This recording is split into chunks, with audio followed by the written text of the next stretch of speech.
തരം തിരുവേദം മനസമോദവികാസം. പ്രത്യാശ നഷ്ടപ്പെട്ട ഒരു ലോകത്തിലാണ് നമ്മൾ ഈ കാലത്ത് ജീവിക്കുന്നത്. ഏറെ സംഘർഷങ്ങൾ നിറഞ്ഞതാണ് എല്ലാ മനുഷ്യരുടെയും ജീവിതം.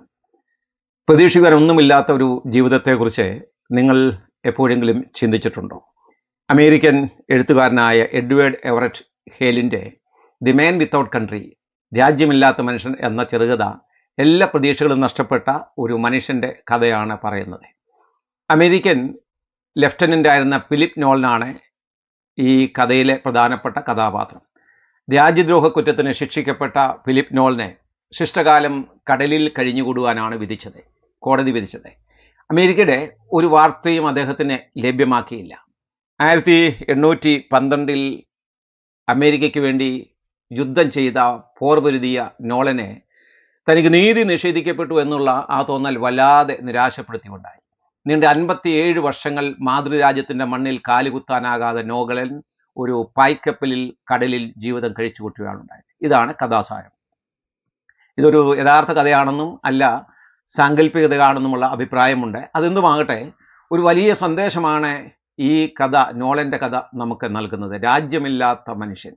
ഇന്ത്യയുടെയും മ്യാൻമാറിൻ്റെയും ഒക്കെ അതിർത്തികളിൽ കഴിയുന്ന റോഹിംഗ്യകളെക്കുറിച്ച് ഞാൻ പലപ്പോഴും ചിന്തിച്ചിട്ടുണ്ട്. നിങ്ങൾക്കും അറിയാവുന്ന കാര്യമാണ്. അവരും രാജ്യമില്ലാത്ത മനുഷ്യരാണ്. കാരണങ്ങൾ എന്തുമാകട്ടെ, റോഹിംഗ്യകളുടെ അവസ്ഥ അതിദയനീയമാണ്. മ്യാൻമാറിൽ നിന്നും പുറത്താക്കപ്പെട്ടവർ. അവരെ ബംഗ്ലാദേശിൻ്റെയും അതുപോലെ ഇന്ത്യയുടെയും ഒക്കെ അതിർത്തികളിലും മറ്റും അഭയാർത്ഥികളായി ദുരിത ജീവിതം നയിക്കുകയാണ് ഇന്ന് ചെയ്യുന്നത്. മനുഷ്യൻ്റെ മനസ്സിനെ ഉലയ്ക്കുന്നതാണ് ആ ചിത്രങ്ങളെ. തങ്ങളുടെ മാതൃഭൂമി എന്ന് അവർ ആവശ്യപ്പെടുന്ന മ്യാൻമാർ ഗവൺമെൻറ് ഇവരെ സ്വീകരിപ്പാൻ തയ്യാറല്ല. ഇന്ത്യൻ പൗരന്മാരല്ലാത്തവർ രാജ്യം വിട്ടുപോകണം എന്നുള്ള കർശനമായ നിർദ്ദേശം ഇന്ത്യ ഗവൺമെൻറ് നൽകിയിരിക്കുകയാണ്. ലോകത്തിൻ്റെ എല്ലാ ഭാഗങ്ങളിലും ഒട്ടുമിക്ക രാജ്യങ്ങളിലും സ്വന്തമായ ദേശമില്ലാത്ത, രാജ്യമില്ലാത്ത ജനസമൂഹത്തെ നമുക്ക് കാണാൻ സാധിക്കും. പരദേശികൾ. ക്രിസ്ത്യ വിശ്വാസികൾക്ക് ദൈവവചനം നൽകിയിട്ടുള്ള ഏറ്റവും മനോഹരമായ പേരുകളൊന്ന് പരദേശി എന്നുള്ളതാണ്. 1 പത്രോസ് 2:11 പ്രവാസികളും പരദേശികളുമെന്നാണ് പത്രോസ് അവിടെ വിശേഷിപ്പിച്ചത് ക്രിസ്ത്യാനികളെ. 1 പത്രോസ് 1 വാക്യത്തിൽ പൊന്തോസിലും ഗലാത്തിലും കപ്പദോനിക്കിലും ആസ്യയിലും ബിഥുന്യയിലും ചിതറിപ്പാർക്കുന്ന പരദേശികളും എന്നാണ് നമ്മൾ വായിക്കുന്നത്. ഭൂമിയിലെ ജീവിതം ഒരു പ്രവാസകാല ജീവിതമാണ്. ഈ ഭൂമിയിൽ നമുക്ക് ആർക്കും PR വിസ ലഭിക്കുകയില്ല.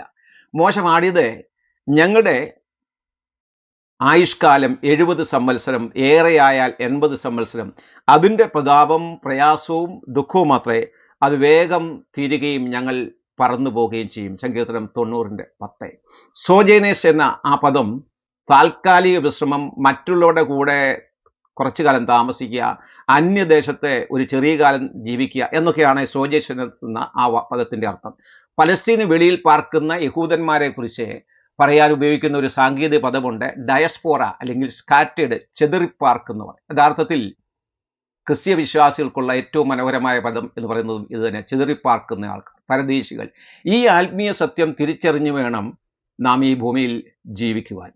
ക്രിസ്ത്യ വിശ്വാസികളുടെ ഇന്നത്തെ ആത്മീയ അപജയത്തിൻ്റെ കാരണം എന്താണ് എന്ന് ചോദിച്ചാൽ നമുക്ക് ഈ ബോധ്യം നഷ്ടപ്പെട്ടു എന്നുള്ളതാണ്. ഫിലിപ്പി ലേഖനം 3-ാം അധ്യായത്തിൻ്റെ 20-ാമത്തെ വാക്യത്തിൽ പൗലോസ് നൽകുന്ന പ്രബോധനം ഇങ്ങനെയാണ്: നമ്മുടെ പൗരത്വമോ സ്വർഗത്തിലാകുന്നു, അവിടെ നിന്ന് കർത്താവായ യേശുക്രിസ്തു രക്ഷിതാവായി വരും എന്ന് നാം കാത്തിരിക്കുന്നു. ഫിലിപ്പ് നോളിനെ പോലെ നമുക്ക് ആർക്കും സ്വന്തമായ ഉദ്ദേശമില്ല. ക്രിസ്തുവിൽ വിശ്വസിച്ച് രക്ഷിക്കപ്പെട്ട ഒരു ദൈവ പൈതൽ ഈ ഭൂമിയിലെ ഒരു പരദേശിയാണെന്ന് തിരുവെഴുത്ത് പറയുന്നു. ആ ബോധ്യം നമുക്കുണ്ടാകണം. എന്നാൽ അവനൊരു സ്വന്തം ദേശമുണ്ട്.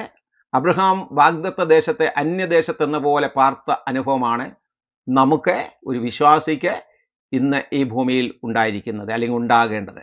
മലയാളത്തിലെ അനശ്വരമായ ഒരു പ്രത്യാശ ഗാനമാണ് സമയമാം രഥത്തിൽ ഞാൻ സ്വർഗയാത്ര ചെയ്യുന്നു എന്നുള്ള ഈ ഗാനം. ഇത് ഒരു വലിയ പ്രത്യാശ നമ്മുടെ ഹൃദയങ്ങളിൽ നിറയ്ക്കുന്ന ഏറ്റവും മനോഹരമായ ഒരു ഗാനമാണ്. ജർമ്മൻ മിഷണറിയായിരുന്ന ബാസിൽ മിഷണറിയായി ഇന്ത്യയിൽ വന്ന് പിന്നീട് ഒരു ബ്രദറൻ മിഷണറിയായി മാറിയ വോൾബ്രൈറ്റ് നാഗൽ ആണ് ഈ മനോഹര ഗാനം രചിച്ച വ്യക്തി എന്ന് പറയുന്നത്. ഞാൻ ഈ ഭൂമിയിലെ ഒരു പരദേശിയാണ് എന്നുള്ള ആ വലിയ ബോധ്യത്തോടെയാണ് ആ ഭക്തൻ ഈ നാഗല് ഈ ഭൂമിയിൽ, ഈ കേരളത്തിലൊക്കെ ജീവിച്ചത്. താങ്കൾ ഇങ്ങനെയാണ് പാടിയത്. തൻ്റെ ജീവിതത്തിലെ പ്രത്യാശയെക്കുറിച്ച് താൻ പാടിയിങ്ങനെ: സമയമാകുന്ന രഥത്തിൽ ഞാൻ സ്വർഗയാത്ര ചെയ്യുന്നു, എൻ സ്വദേശം കാൺമതിനായി ബന്ധപ്പെട്ട് ഓടിയിടുന്നു.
ഈ ഗാനം സാധാരണ മരണസമയത്ത് പാടുന്ന പാട്ടായി എങ്ങനെയോ മാറിത്തീർന്നു.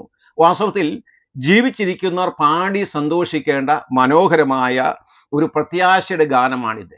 സമയമാകുന്ന രഥത്തിൽ ഞാൻ സ്വർഗയാത്ര ചെയ്യുന്നു. ആ ബോധ്യത്തോടെയാണ് ഓരോ ക്രിസ്തുവിശ്വാസിയും ഈ ഭൂമിയിൽ ജീവിക്കേണ്ടത്. രാത്രിയിൽ ഞാൻ ദൈവത്തിൻ്റെ കൈകളിൽ ഉറങ്ങുന്നു, അപ്പോഴും എൻ്റെ രഥത്തിൻ്റെ ചക്രം മുൻപോട്ട് ഓടുന്നു. ഈ ബോധ്യത്തോടെ നാം എപ്പോഴും ആയിരിക്കണം. സമയമാകുന്ന രഥത്തിലുള്ള ഈ യാത്ര എപ്പോൾ അവസാനിക്കും, രഥത്തിൻ്റെ ഉരുളൽ എപ്പോൾ നിലയ്ക്കും, ഇതൊന്നും നമുക്ക് ആർക്കും അറിവില്ല. എന്നാൽ ഈ യാത്ര അവസാനിച്ചാൽ നാം എത്തുന്നത് നമ്മുടെ സ്വദേശത്താണ്. ഒരു ക്രിസ്തീയ വിശ്വാസിയെ പ്രതിസന്ധികളിൽ നിലനിർത്തുന്ന ഒന്ന് ഈ പ്രത്യാശയാണ്. ഈ പ്രത്യാശയെക്കുറിച്ച് എബ്രായ ലേഖനകാരൻ പറഞ്ഞ വാക്ക് വളരെ മനോഹരമാണ്.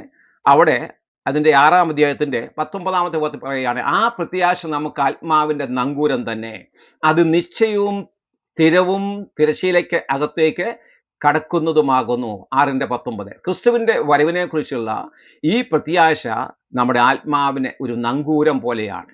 പുരാതന കാലത്തെ കല്ലറുകളിലൊക്കെ 66 തരത്തിലുള്ള നങ്കൂരങ്ങൾ കണ്ടെടുത്തതായിട്ട് പറയുന്നുണ്ട്. സ്റ്റോയിക്ക് തത്വചിന്തകനായ എപ്പിറ്റൈറ്റസ് എന്ന് പറയുന്ന വ്യക്തി അദ്ദേഹം പറഞ്ഞത്, ഒരു കപ്പലിനെ ഒരു നങ്കൂരം കൊണ്ട് മാത്രമല്ല ബന്ധിക്കുന്നത്, അതുപോലെ തന്നെ മനുഷ്യ ജീവിതങ്ങളെയും പല നങ്കൂരങ്ങൾ അല്ലെങ്കിൽ പല പ്രത്യാശകൾ അവർക്ക് ആവശ്യമാണ്. അദ്ദേഹം പറയുന്നത് പല പ്രത്യാശ അല്ലെങ്കിൽ പല ആശയങ്ങൾ ഒരു മനുഷ്യന് ആവശ്യമാണ്. എന്നാൽ ഒരു ക്രിസ്തീയ വിശ്വാസിയെ സംബന്ധിച്ച് അദ്ദേഹത്തിന് ഒറ്റ നങ്കൂരമേ ഉള്ളൂ, ഒരു പ്രത്യാശയേ ഉള്ളൂ. അത് കർത്താവായ യേശുക്രിസ്തുവിന്റെ പുനരാഗമനമാണ്.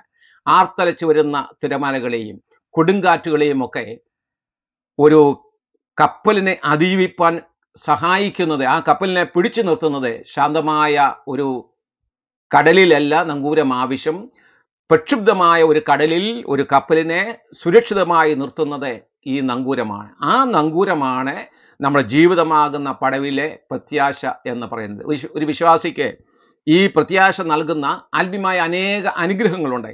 ഇതാണ് കഷ്ടത നിറഞ്ഞ, പ്രയാസങ്ങൾ നിറഞ്ഞ, പ്രതിസന്ധികൾ നിറഞ്ഞ ഒരു ജീവിതത്തിൽ ഒരു വിശ്വാസിയെ മുൻപോട്ട് നയിക്കുന്നത്. അടുത്ത കാലത്ത് കോട്ടയത്തെ ഒരമ്മ 2 പെൺമക്കളുമായി ട്രെയിന് മുമ്പിൽ ചാടി ആത്മഹത്യ ചെയ്ത സംഭവം നമ്മുടെയൊക്കെ മനസ്സാക്ഷിയെ വല്ലാതെ പിടിച്ച് ഉലച്ച സംഭവമാണ്. പ്രത്യാശ നഷ്ടപ്പെട്ടാൽ മനുഷ്യൻ വലിയ പ്രതിസന്ധികളിലായിത്തീരും, വലിയ തകർച്ചകൾ ജീവിതത്തിലുണ്ടാകും. പ്രത്യാശയില്ലാത്ത മറ്റുള്ളവരെ പോലെ നിങ്ങൾ ദുഃഖിക്കാതിരിക്കേണ്ടതിന് ഞാൻ ഇത് എഴുതുന്നു എന്ന് പറഞ്ഞുകൊണ്ടാണ് 1 തെസ്സലോനി 4-ാം അധ്യായത്തിൻ്റെ 13 മുതലുള്ള വാക്യങ്ങൾ ആരംഭിക്കുന്നത്. നമ്മുടെ ജീവിതത്തിലും പ്രത്യാശ, ക്രിസ്തുവിന്റെ വരവ്, മടങ്ങി വരവ്, കർത്താവിന്റെ സന്നിധിയിലേക്കുള്ള നമ്മുടെ എടുക്കപ്പെടൽ, അത് ഏറ്റവും വലിയ ഒരു പ്രത്യാശയാണ്.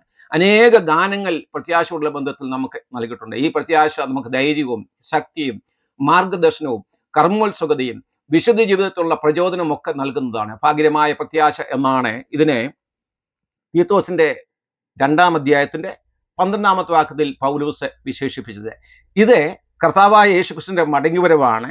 അതുമാത്രമല്ല, സ്വർഗീയമായ ഒരു ദേശം എനിക്കുണ്ട്, എനിക്കൊരു വാഗ്ദത്ത ദേശമുണ്ട്, ഒരു സ്വർഗം എനിക്കുണ്ട്. ആ ഒരു വലിയ പ്രതീക്ഷയിലാണ് ഒരു ദൈവ പൈതൽ ഈ ഭൂമിയിൽ കഷ്ടതകളെ നേരിടുന്നത്. ആ സ്വർഗത്തെക്കുറിച്ച്, ആ പ്രത്യാശയെക്കുറിച്ചുള്ള ഒരു പഠനമാണ് അടുത്ത ദിവസങ്ങളിൽ നമ്മൾ നടത്തുവാൻ പോകുന്നത്. സ്വർഗം യാഥാർത്ഥ്യമാണോ? അത് യാഥാർത്ഥ്യമാണെങ്കിൽ ആ സ്വർഗം എങ്ങനെയാണ്? ആ സ്വർഗം എവിടെയാണ്? ആ സ്വർഗത്തിൽ ആരൊക്കെ ഉണ്ടായിരിക്കും? ഇങ്ങനെയുള്ള അനുഗ്രഹിക്കപ്പെട്ട ആത്മീയ സത്യങ്ങൾ തിരുവെഴുത്തിന്റെ അടിസ്ഥാനത്തിൽ വിശദമായി പഠിക്കുന്ന ഒരു പഠനം അടുത്ത ദിവസം മുതലേ നമ്മൾ ആരംഭിക്കുകയാണ്. സ്വർഗത്തെക്കുറിച്ച്, നമ്മുടെ പ്രത്യാശയെക്കുറിച്ച് ഉള്ള ഈ അനുഗ്രഹിക്കപ്പെട്ട ചിന്തകൾ നമുക്ക് ഒരുമിച്ച് പഠിക്കാം.